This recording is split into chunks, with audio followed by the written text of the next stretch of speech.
Bab 409. Kalau dia berani menghentikanku, aku akan membuatnya mati. Tuan Muda Valentino, aku akan mendengarkanmu. Hendrik duduk tegak. Valentino meletakkan cangkir tehnya sebelum berkata, "Aku mengerti apa yang dikatakan Pak Hendrik. Kalau aku mengungkapkan identitasku sebagai penerus dari keluarga Wijaya Kotakama, maka tidak akan ada yang bisa menghalangiku di kota Neo ini. Tidak peduli keluarga laki, keluarga cendana, keluarga Briantu, bahkan keluarga Anggil pun akan menghormatiku dan tidak berani bertindak sembrono di hadapanku. Namun, kamu harus paham, kalau aku benar-benar melakukan ini, siapa yang dihargai mereka dan siapa yang dihormati oleh mereka?" tanya Valentino dengan tenang. Ini, Hendrik pun tidak bisa berkata-kata. Karena aku adalah keturunan keluarga Wijaya Kotakama, jadi mereka menghargai dan menghormatiku. Namun faktanya, orang yang mereka hormati hanyalah keluarga Wijaya Kotakama saja, bukanlah aku, Valentino. Yang mereka hormati adalah identitas sebagai keturunan keluarga Wijaya ini, bukan diriku sendiri. Apa Pak Hendrik mengerti maksudku? Jelas Valentino dengan suara lembut. Hendrik pun tercengang sejenak setelah mendengarkannya. Hatinya tiba-tiba tercerahkan. Ternyata begitu, ternyata inilah pikiran Valentino yang sebenarnya. 10 tahun yang lalu menghormati anak dengan melihat siapa ayahnya. 10 tahun kemudian menghormati ayah dengan melihat siapa anaknya. Ucapan ini bukanlah omong kosong belaka. Kalau Valentino mengungkapkan identitas keturunan keluarga Wijayanya, tentu saja semua kekuatan di kota Neo akan menghormati Valentino.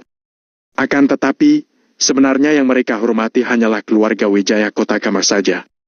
Coba Pak Hendrik pikirkan, kalau mereka menghormatiku karena keluarga Wijaya, jika suatu saat aku ingin mereka menyerang keluarga Wijaya, apa mereka akan melakukannya? Apa mereka berani melakukannya? Ucapan Valentino ini langsung menyadarkan orang yang mendengarnya. Hendrik pun menjawab dengan pasti. Pasti tidak berani? Benar. Jadi, saat ini aku mengembangkan kekuatanku sendiri, walau sedikit sudah dan lambat. Jika aku berhasil, maka mereka akan menghormati diriku, Valentino. Bukan lagi keluarga Wijaya Kotakama. Mendengar penjelasan Valentino, Hendrik langsung memahami mengapa Valentino membangun kekuatan dengan susah payah. Ada banyak emosi yang bercampur di dalam hati Hendrik. Meskipun Valentino masih muda, dia sudah dapat melihat semua keadaan dengan sangat teliti. Hal ini benar-benar menakjubkan. Tuan Muda Valentino, aku mengerti. Aku akan melakukan segalanya untuk Tuan Muda Valentino. Hendrik berkata dengan serius untuk menunjukkan kesetiaannya. Valentino mengangguk kepalanya pelan, lalu berkata, "Suruhlah Hotel Paradise untuk bersiap-siap. Malam ini aku akan membawa Angel pergi ke sana. Pastikan harus disiapkan dengan cermat. Angel menyukai tempat ini, maka malam ini aku akan memberikan Hotel Paradise kepadanya."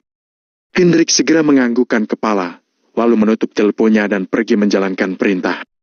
Setelah menutup telepon, Valentino juga mulai bersiap-siap. Dia berencana setelah Angel pulang kerja, dia akan membawa Angel ke Hotel Paradise dan memberikannya sebuah kejutan. Waktu pun berlalu. Ketika tiba waktunya Angel pulang kerja, Valentino merasa gugup tanpa alasan. Akan tetapi, setelah Valentino menunggu beberapa saat, Angel tetap masih belum kembali. "Valentino, kenapa Gel masih belum kembali? Apa kamu tidak pergi menjemputnya?" Mary sedikit mengerutkan alisnya. "Aku akan pergi melihatnya sekarang," jawab Valentino setelah berpikir sejenak.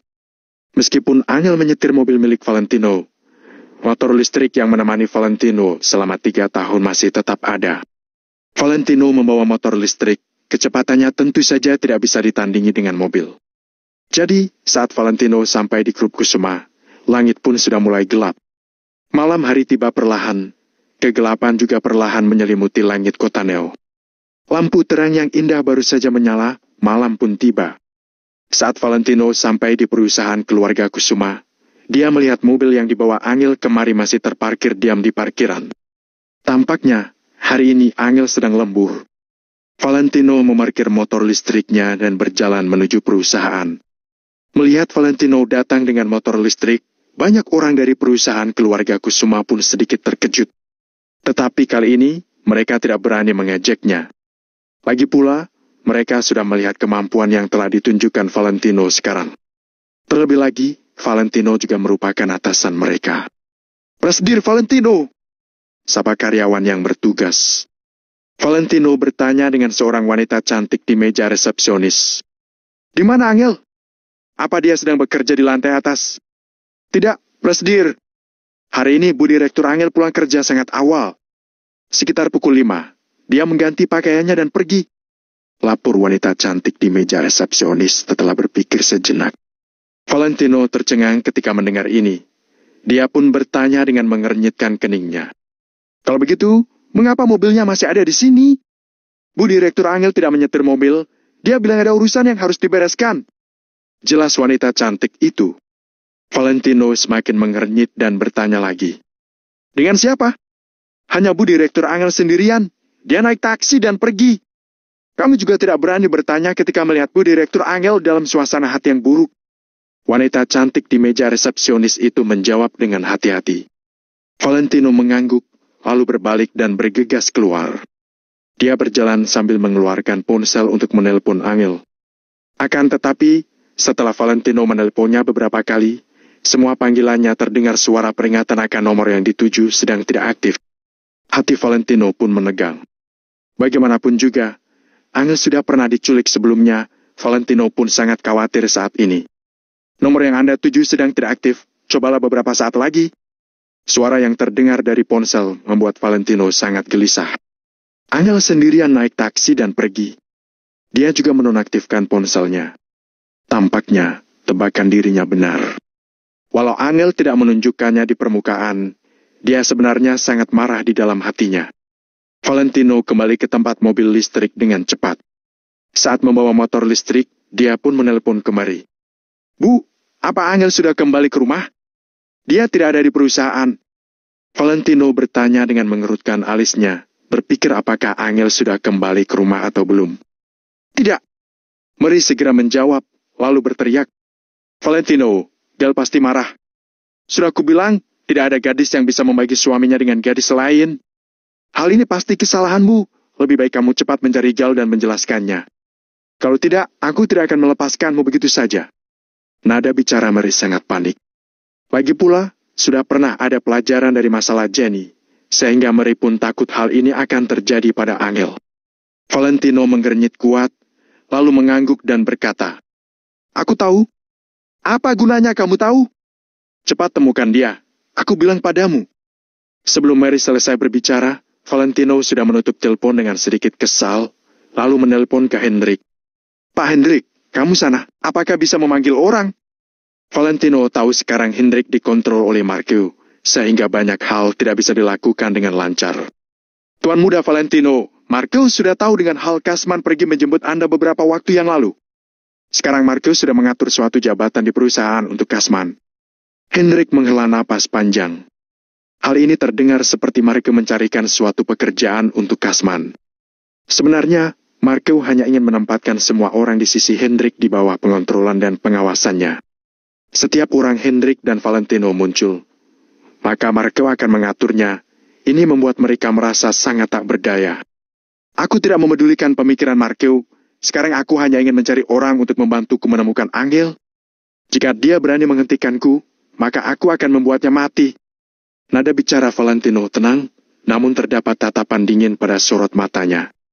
Hendrik pun tidak berani ragu saat mendengar ucapan ini. Dia tahu Angel sangat penting bagi Valentino. Jangan khawatir, Tuan Valentino.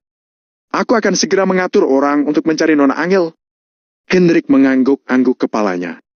Valentino menutup teleponnya dan pergi dengan membawa motor listrik. Keputusan Valentino dengan menggunakan kekuatan Maple Rain Renal Estate untuk mencari Angel ini sebenarnya termasuk keputusan yang kurang bijaksana. Valentino masih memiliki ide lain di dalam hatinya. Ide ini melibatkan banyak hal. Akan tetapi begitu diterapkan, pasti akan bisa membuat Angel mengerti niatnya. Bab 410 berani sekali kamu. Di sisi lain, setelah Hendrik menutup teleponnya, dia langsung melewati Markel dan mulai mengatur orang-orang untuk pergi mencari Angel.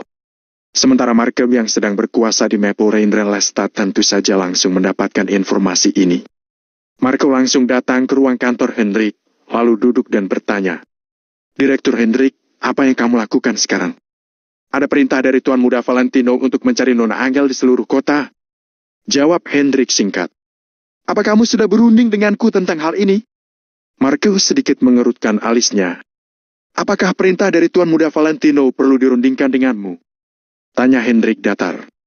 Markel pun tercengang sejenak ketika mendengar kata-kata ini. Matanya pun berkedip beberapa kali, lalu menjawab.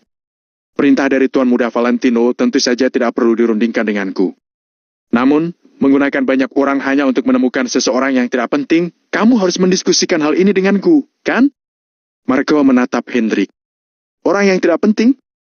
Nona Angel adalah istrinya Tuan Muda Valentino, jadi beliau merupakan nyonya muda keluarga Wijaya. Kamu, Markel, mengatakan bahwa dia adalah orang yang tidak penting? Berani sekali kamu, Markel. Hendrik mendengus, nada bicaranya pun sedikit tidak puas. Hei, Hendrik, aku merasa kamu itu tidak bisa melihat kondisi saat ini dengan jelas. Keluarga Kusuma dari kota Neo ini hanyalah keluarga berkelas menengah. Apakah mereka bisa menjalin hubungan pernikahan dengan keluarga Wijaya dari kota Kama? Apakah keluarga Kusuma memiliki kualifikasi itu? Apa si Angel itu memenuhi syarat untuk menjadi nyonya muda keluarga Wijaya? Apa dia layak? Markel berkata dengan nada bicara menghina. Layak atau tidak bukanlah urusanmu. Mahar senilai puluhan miliaran itu dari keluarga Wijaya tidak ada hubungannya denganmu. Jawab Hendrik dengan nada kaku. Hah? Lucu sekali. Apa kamu mengira keluarga Wijaya mengantarkan mahar senilai puluhan miliar berarti sudah menandakan mereka mengakui keberadaan Angel? Naif. Kalau memang benar telah mengakui Angel, kenapa mereka tidak langsung mengatakan saja bahwa mahar itu untuk Angel? Saat itu, keluarga Wijaya melakukan itu hanya untuk membuat Tuan Muda Valentino senang saja. Markel tertawa terbahak-bahak, raut wajahnya penuh dengan penghinaan. Hendrik menyipitkan matanya. Tidak heran setelah Valentino setuju untuk kembali ke keluarga Wijaya. Keluarga Wijaya menunda mahar sebesar 19 miliar. Hal ini menyebabkan saat hari ulang tahun pernikahan ketiga, Valentino yang awalnya ingin mengungkapkan identitas diri sebenarnya pada Angel, tiba-tiba terhalang karena terjadi sesuatu yang tak terduga. Valentino yang sekarang bisa dengan mudah mengeluarkan mahar sebesar puluhan miliaran, tapi mahar yang diberikan oleh keluarga Wijaya dengan mahar yang diberikan oleh Valentino terdapat makna yang berbeda. Ternyata, inilah rencana keluarga Wijaya. Mereka tidak pernah mengakui Angel, nyonya muda ini. Tuan Muda Valentino dengan Nona Angel saling mencintai, dia pasti akan menggunakan kemampuannya agar keluarga Wijaya mengakui Nona Angel. Mahar senilai puluhan miliar itu juga akan diberikan ke keluarga Kusuma lagi tanpa kurang sepeser pun. Jawab Hendrik sambil menyipitkan matanya. Naif. Kalau ingin menjalin hubungan pernikahan dengan keluarga Wijaya, keluarganya haruslah sederajat. Bagaimana mungkin keluarga kelas menengah dapat menjalin hubungan dengan keluarga Wijaya? Keluarga kampungan tidak memenuhi syarat untuk masuk ke keluarga Wijaya kota Kama. Kamu, Hendrik, mengakui nyonya muda ini, tapi aku, Markel, tidak mengakuinya. Nada bicara Markel terdengar acuh tak acuh. Hanya dengan ucapanmu ini, Tuan Muda Valentino pasti akan membuatmu menanggung konsekuensinya. Raut wajah Hendrik menegang. Hendrik, kamu jangan lupa. Adanya keluarga Wijaya dulu, baru kemudian ada Tuan Muda Valentino. Apa kamu tidak bisa membedakan mana yang lebih penting? Dengus Markel. Akan tetapi, Tuan Muda Valentino diusir oleh keluarga Wijaya dan sudah memulai untuk kehidupan baru. Jawab Hendrik tanpa mau mengalah. Markel tiba-tiba berdiri dan mengibaskan tangannya dengan kesal sambil berkata, Berhentilah beromong kosong. Hari ini, kamu tidak boleh mengatur orang untuk pergi mencari Angel. Tuan Muda Valentino sudah memberikan perintah yang harus dijalankan. Siapapun yang berani menghentikannya, dia akan membuatnya mati. Termasuk kamu, Markel. Hendrik juga mendadak berdiri dan berkata pada Markel sambil melototinya. Raut wajah Markel pun tercengang. Dia pun tanpa sadar melangkah mundur. Percayalah, demi Nona Angel, Tuan Muda Valentino benar-benar akan berani membunuhmu. Hendrik mencondongkan badannya ke depan dan menatap Markel dengan tatapan acuh tak acuh. Markel terdiam sejenak, dia menggertakkan giginya dan mendengus, kemudian membanting pintu dan pergi. Setelah dikalahkan Hendrik, Markel pasti akan pergi mencari beberapa orang dari keluarga Wijaya dan melaporkan masalah ini. Walau kali ini Hendrik menang dari Markel, dia tetap merasa khawatir dalam hatinya. Namun saat ini dia tidak bisa memikirkannya. Hendrik buru-buru menelpon dan menyuruh banyak orang untuk pergi mencari Angel. Saat Hendrik menyuruh orang mencari Angel, Valentino juga sedang memikirkan rencana itu dalam hatinya. Hilangnya Angel kali ini pasti bukanlah kehilangan jejak yang biasanya. Pasti karena Angel marah dalam hati, sehingga dia sengaja menyembunyikan dirinya dan tidak ingin bertemu dengan Valentino. Dengan begitu, kesulitan pencarian kali ini akan meningkat. Bahkan jika ditemukan, itu juga tidak berguna.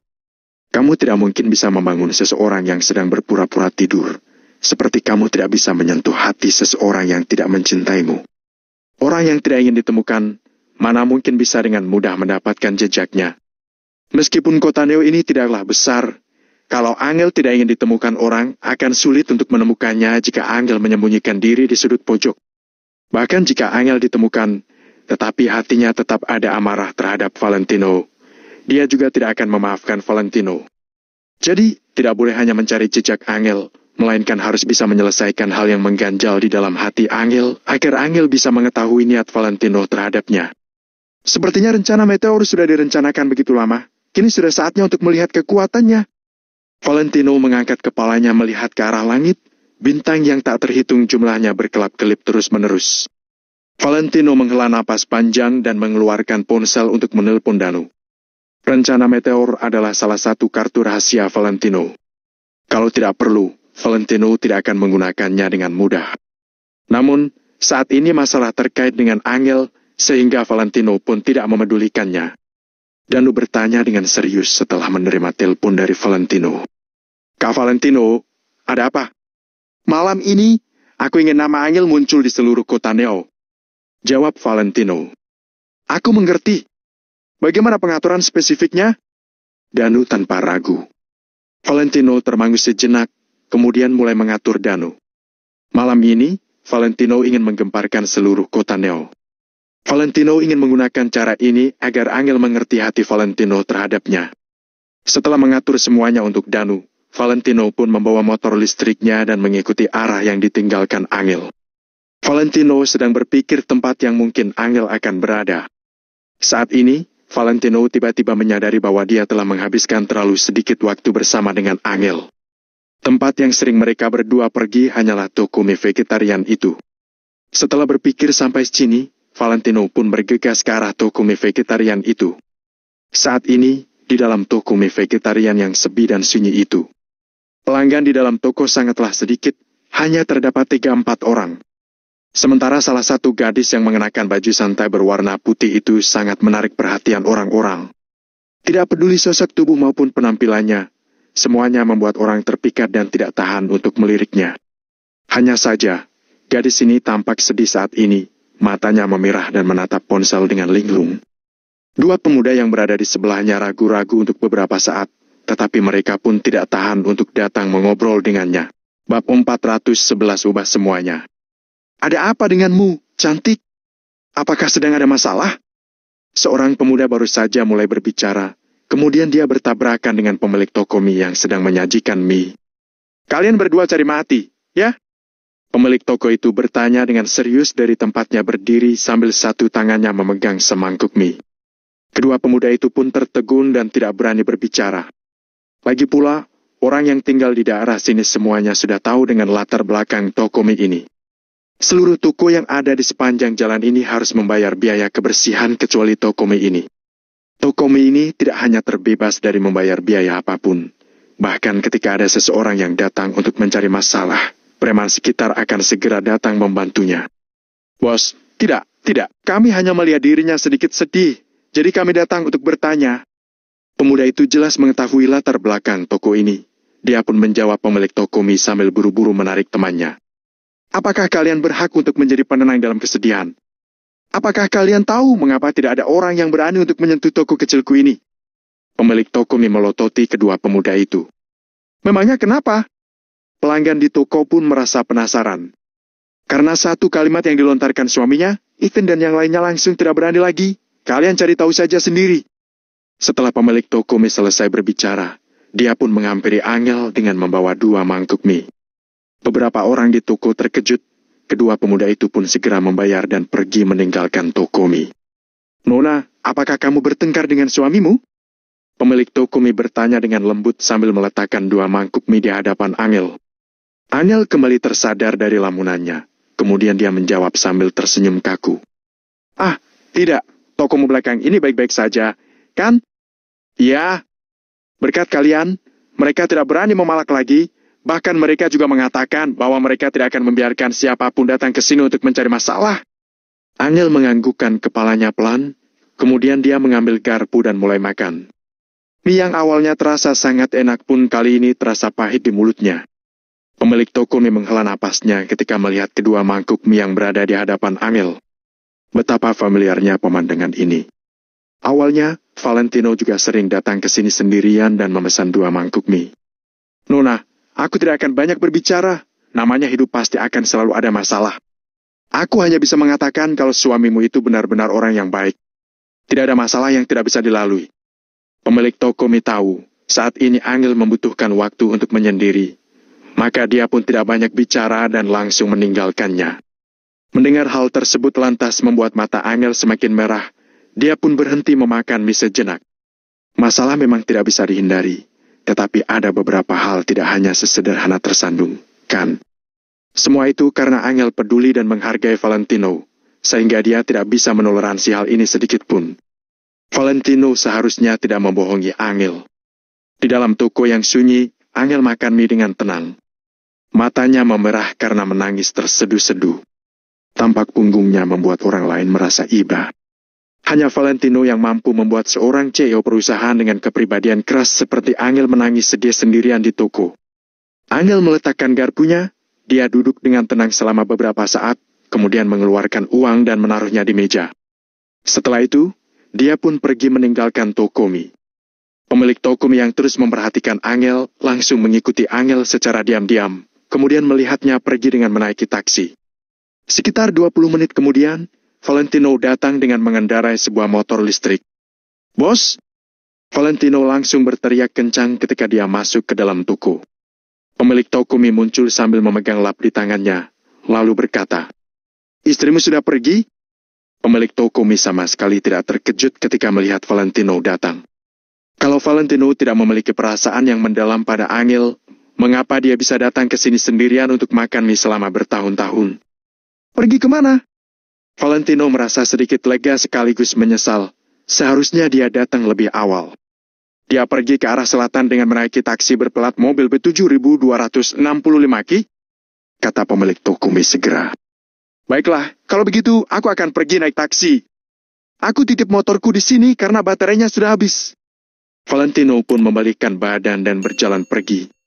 Tempat ini terpencil, tidak mudah mencari taksi di sini, teriak pemilik kedai mie. Lalu bagaimana? Valentino sedikit mengernyitkan alisnya. Kalau tidak keberatan, kamu boleh pakai motor roda 3ku, lebih mudah untuk menyetir sendiri. Pemilik toko mie mengatakannya sambil mengeluarkan kunci.